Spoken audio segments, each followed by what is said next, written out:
ነቶም ጸሎኹም ጽቡቕ ግበሩሎም ነቶም ዝረግሙኹም መርቕዎም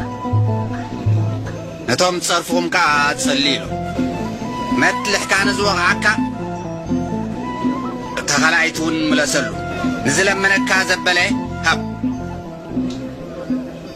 ገንዘብካ ካብ ዝወሰደ እውን መሊስካ ኣይትድለይ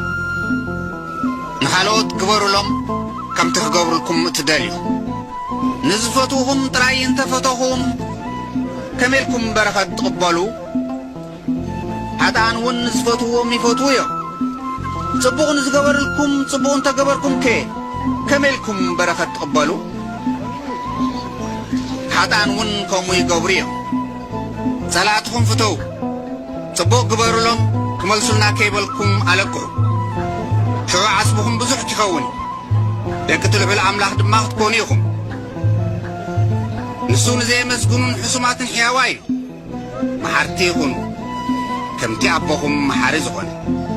ኣይትፍረዱ ኣይክትፍረዱን ከዓ ኢኹም ኣይትኾንኑ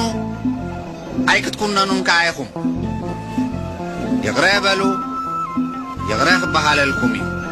በቲ ንኻልኦት ትሰፍሩሉ ክስፈረልኩም እዩ ዕውር ንዕውር ክመርሖ ኣይክእልን እዩ እንተፈተነ ክልቲኦም ኣብ ጉድጓድ እዮም ዝወድቁ ከመይ ኢልካ ኣብ